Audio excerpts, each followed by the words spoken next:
कि घूमे केसर की घाटी तक चले हिमालय की वादी तक, कि घूमे केसर की घाटी तक चले हिमालय की वादी तक, उत्तराचल के देवालय तक, मेघों के गढ़ मेघालय तक, भगवा कचरी से मल्हार तक, घूमे यूपी से बिहार तक, चले असम की बागानों तक, झारखंड के खादानों तक, अरुणाचल के घने जंगल तक, त्रिपुरा के उज्जैन महल तक, चलो खनिजों के भंडारों तक, छत्तीसगढ़ के बंजारों तक। आओ हम सब भारत घूमे, इसकी पावन रज को चूमे, इसकी पावन रज को चूमे।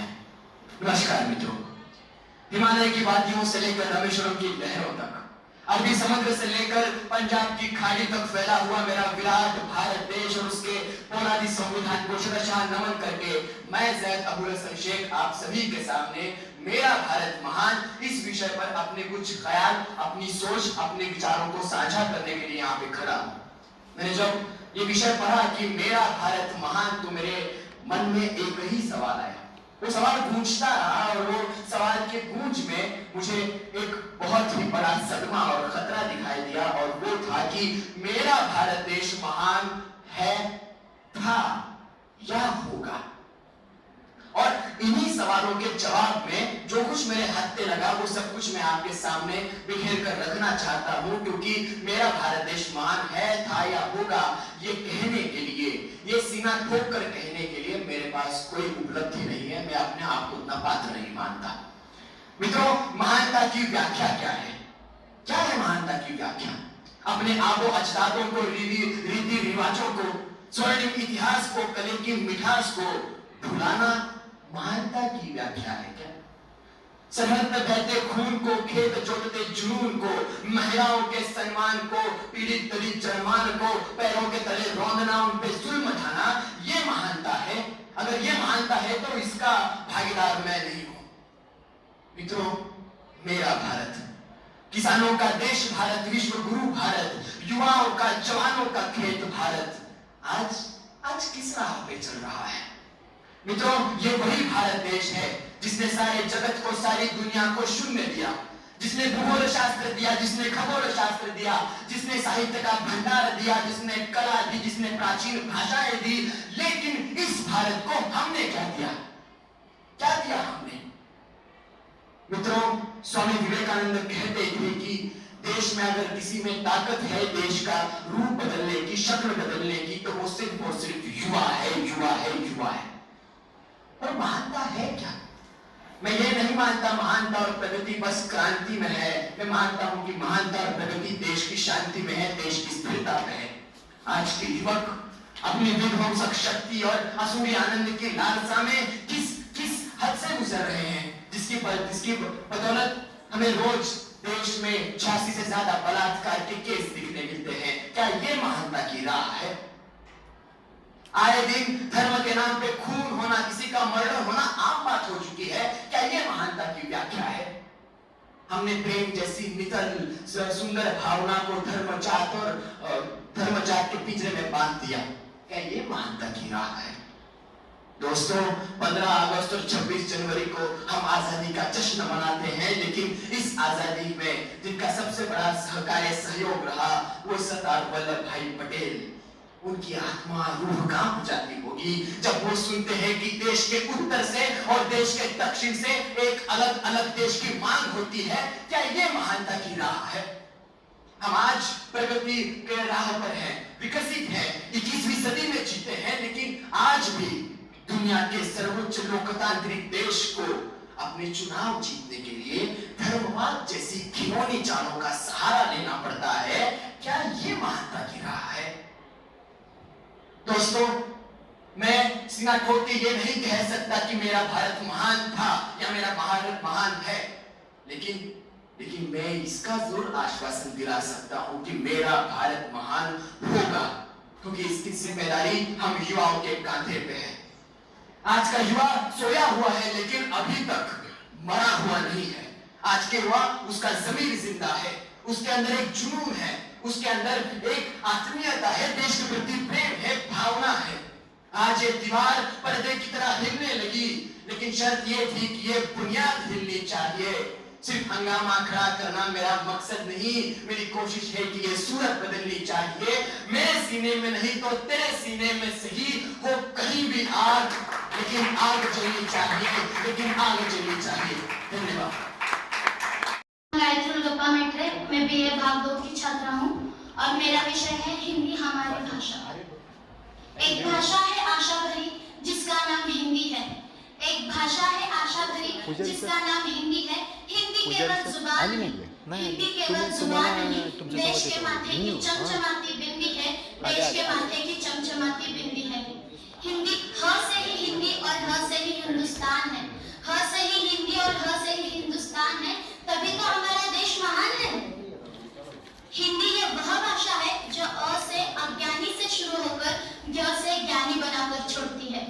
जैसा कि हम सबको पता है, हिंदी दिवस भारत में हर वर्ष 14 सितंबर को मनाया जाता है। हिंदी एक ऐसी भाषा है जो विश्व भर में हमें सम्मान दिलाती है। हिंदी विश्व में सबसे प्राचीन, समृद्ध और सरल भाषा होने के साथ साथ ही हमारी राष्ट्रभाषा भी है। हम आपको बता दें कि हिंदी विश्व में सबसे ज्यादा बोली जाने वाली तीसरी भाषा है। अगर हिंदी दिवस के इतिहास की बात की जाए तो भारत की स्वतंत्रता के बाद 14 सितंबर 1949 को संविधान सभा में सभी के एक मत से यह निर्णय लिया गया कि हिंदी की खड़ी बोली ही हमारे देश की राजभाषा होगी। बाद में हिंदी का प्रचार और प्रसार इतना बढ़ा, लोगों ने हिंदी को इतना पसंद किया कि हिंदी ने राजभाषा से राष्ट्रभाषा का रूप ले लिया। कश्मीर से कन्याकुमारी तक, साक्षर से निरक्षर तक हर कोई हिंदी को आसानी से बोल समझ लेता है।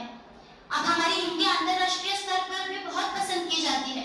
विद्यार्थी कोने कोने से हिंदी भाषा को जानने के लिए हमारे देश का रुख कर रहे हैं, पर सच्चाई से इस वक्त कोई भी वाकिफ नहीं है। बदलते युग के साथ, बदलते जमाने के साथ, बदलते लोगों के साथ भाषा भी बदल रही है। अब अंग्रेजी भाषा का इस कदर हम पर प्रभाव हो गया है कि हम हिंदी बोलने को गवार समझ लेते हैं। अगर हम हिंदी बोलेंगे तो हमें ऐसा लगता है कि सामने वाला हमें गवार समझ लेगा। मैं स्वामी विवेकानंद जी का एक किस्सा आपको सुनाना चाहूंगी।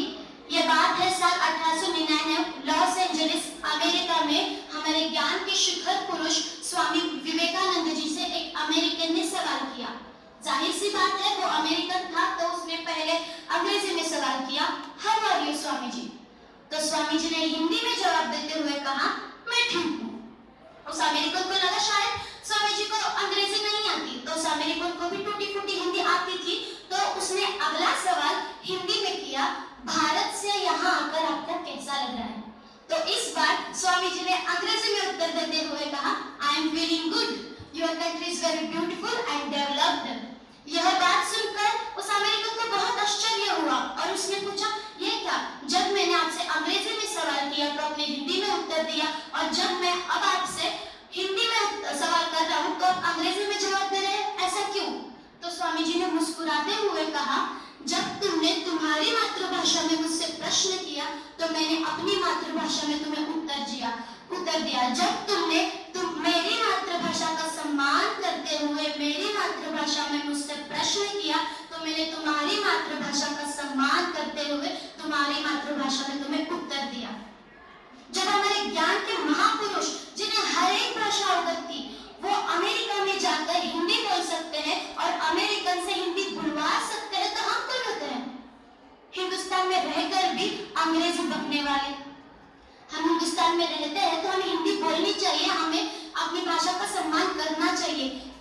124 या 24 से 25 साल हो गए स्वामी जी की इस कही बात को, लेकिन आज तक हम नहीं समझ पाए कि ऊंची राजनीति का पहला षड्यंत्र यही है कि हमें टुकड़ों में बांट दिया जाए, कभी जाति के नाम पर, कभी क्षेत्र के नाम पर, तो कभी भाषा के नाम पर। तो अब हमें ये तय करना है कि ऊंची राजनीति के निहित स्वार्थों के भेंट चढ़ जाएंगे या अपनी भूल सुधारकर एक नई क्रांति लाएंगे। इस क्रांति की शुरुआत हमें पहले खुद से करनी पड़ेगी। हमें पहले खुद अपनी मातृभाषा, अपनी राष्ट्रभाषा, अपनी हिंदी का तहे दिल से सम्मान करना पड़ेगा, तभी जाकर ये क्रांति आएगी।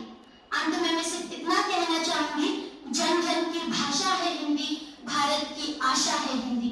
जन जन की भाषा है हिंदी, भारत की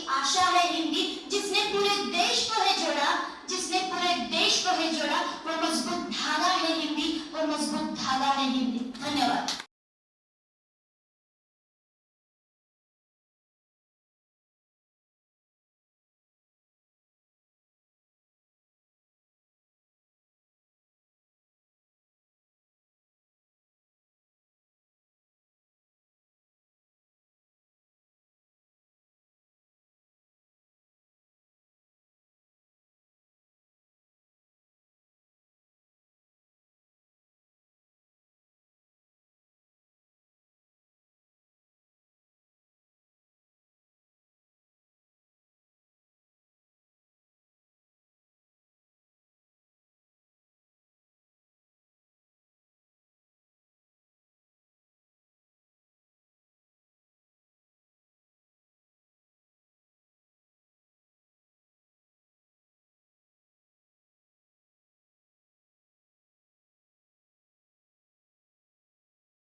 होंगे कई बार छात्र यहाँ पर पहली क्रमांक नहीं मिला है, उनको ये प्रयास करना चाहिए कि अगली बार आप इसमें और सुधार करें और अच्छा करने का प्रयास करें।